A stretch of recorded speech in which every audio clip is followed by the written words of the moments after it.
بود پادشاه، وزیرش 3 سوال کرد. وزیر 3 سوال کرد. گفت وزیر 3 سوال، اگر این 3 سوال بدانی جواب بگوی تو وزیر باقی میمانی، وزارت در اختیار توست.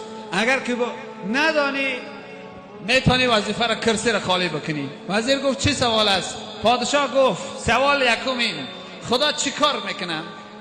خدا چی میخره؟ خدا چی میپوشه؟ سوالا هم سوالای تعجب آور است. خدا چی میخره؟ خدا چی میپوشه؟ خوش گوش کنین برادر عزیز، قصه بسیار تکان دهنده است، قصه بیدار کننده است، انسان بیدار میکنه. خدا چی میخره؟ کی میدونه خدا چی میخره؟ کسی نمیدونه. خدا چی میپوشه؟ خدا چی کار میکنه؟ وزیر حیران شد و عجب سوالی است. همه علما را فریاد کرد. پادشاه گفت وزیر 1 ماه وقت داری، در 1 ماه جواب اگر نگرداندی کرسی را خالی میکنی، جات کسی دیگر میشینه. علمای بسیار را جمع کرد. گفت داملاها بزرگا، سوال چنین است، خدا چی میخره، چی میپوشه، چی کار میکنه؟ باید این 3 سوال شما جواب بگین. علما میگن وزیر چنین سوالی در یک جای نآمده است که خدا چی میخره، کدام نماد طعام میخره، کدام نماد آب مینوشه. نآمده است، خدا نیاز به اینا نداره. و پوشاک خدا را هم در هیچ جا نآمده است که چی متریال، چی پوشاک، چی نمود. و کار خدا را ما نمیدانیم که خدا چی کار میکنه. خدا همه کار را میتونه کرده، اما که تو میگی الحال چی کار میکنه، ما نمیدانیم چی کار میکنه. 1 ماه جست، روزها بسیار کم ماند، 1 روز و 2 روز ماند. پادشاه هر وقت میدید وزیر روزها بسیار نزدیک شده است، اگر جواب نیافتی وزارت خالی میکنی. وزیر بسیار غمگین. وظیفه دست دادن کار آسان نیست برادر عزیز.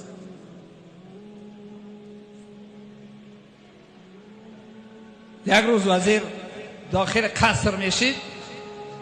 خوب گوش کنین برادر عزیز، شاید یادتان بمانه، شاید ایماناتان را تکان بشوند. وزیر داخل قصر میشید. یک غلام سیاه پوستی در سر رش ایستاد. نگاه کرد که وزیر بسیار ضیق است. گفت جناب وزیر چرا ضیق هستین شما؟ گفت آلی بعضا ما کس به نظر نمیگیریم، یک نفری را به نظر نمیگیریم که پیش خدا همون بلند است برادر عزیز. یک نفر ما و شما قدر نمیکنیم، پس میشماریم، شاید روز قیامت پیش ما برای بهشت. گفت تو غلام به کار ما چی؟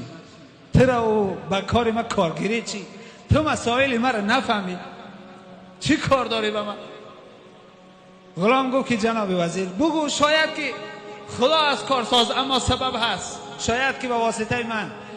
گفت به واسطه تو هرگز حل نمیشه، به تشویش باش. نظرش نگرفت. زمانهای حضرت موسی بود. حضرت موسی علیه السلام عالما در برابر که یک کس به نظر نمیگیره، حضرت موسی الله مهربان گفت موسی کسی را بیاو که از تو پس باشه.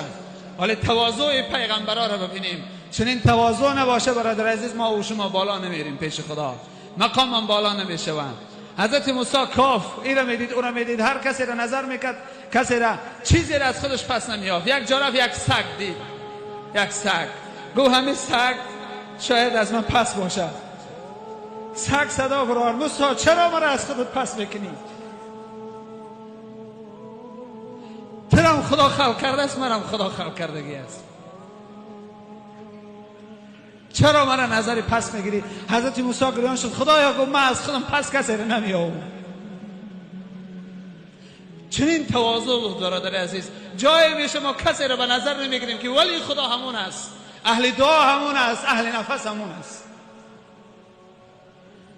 غلام وزیر نظر نگرفت، سختش گرفت. غلام گفت بگو. گفت که پادشاه سوال داده است. گفت چی سوال؟ گفت 3 سوال است. خدا چی میخره؟ خدا چی میپوشه؟ خدا چی کار میکنه؟ گفت نمیدانی خدا چی میپوشه؟ گفت نمیدانم. گفت من میدانم. غلام گفت چی میپوشه خدا؟ گفت خدا ستار العیوب است، از عیب بنده میپوشه، عیب ما و توی گناهگار رو میپوشه. گفت در خاکای فات بکشم غلام، تو غلام نیستی، تو پادشاهی. عجب مشکلی من را آسان کردی. دوم سوالش میدانی؟ گفت دوم سوال بگو، خدا چی میخره؟ گفت میدانم چی میخره. گفت چی میخره خدا؟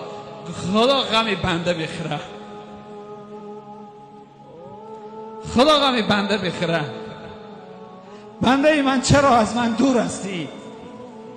خدا غمی میخوره که چرا بنده من از درگاه من دور است، چرا بنده من گناهگار است، گناه میکنه. بنده من تو را دوست میدارم. حدیث قدسی است: انی لک محب فبحق کل محبا. بنده من تو را دوست میدارم. خدا میگه همه ما شماره یا ابن آدم انی لک محب، من تو را دوست میدارم. تو را قسم می تو مرا دوست بدار. خدا میگه مرا دوست بدار، من تو را دوست میدارم. چرا تو مرا دوست میداری؟ تو را مرا دوست بدار. خدا غمی بنده میخوره که بنده چیوه از راه خدا دور شده است. غلام میگه که سوال دوم چنین است. وزیر خرسند میشه، میگه سوال سوم، میگه سوال سوم پیش پادشاه میگیم. خوب میگه دست وزیر میگیره میبره پیش پادشاه. پادشاه چیکار کرده؟ میگه دو تا یافتم یا تا اینجا جواب میگیم. پادشاه میگه وزیر بیس. کی یافت؟ غلام جواب گفت اتاق برین پوشاکار عوض کنین بعد بیاین سوم جواب بگین. میرم پوشاکای وزیر غلام میپوشه. غلام و وزیر میاین نزدیک. پادشاه میگه بیس وزیر. غلام بالای تخت وزیر برا میگراید.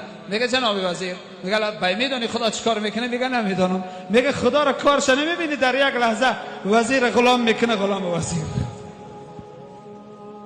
این کار خدا هست.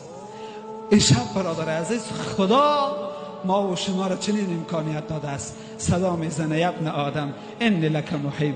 فرزند آدم من تو را دوست میدارم و به حق کل محبا، تو را مرا دوست بدار. این شب دست بالا که بگو خدایا من تو را دوست میدارم.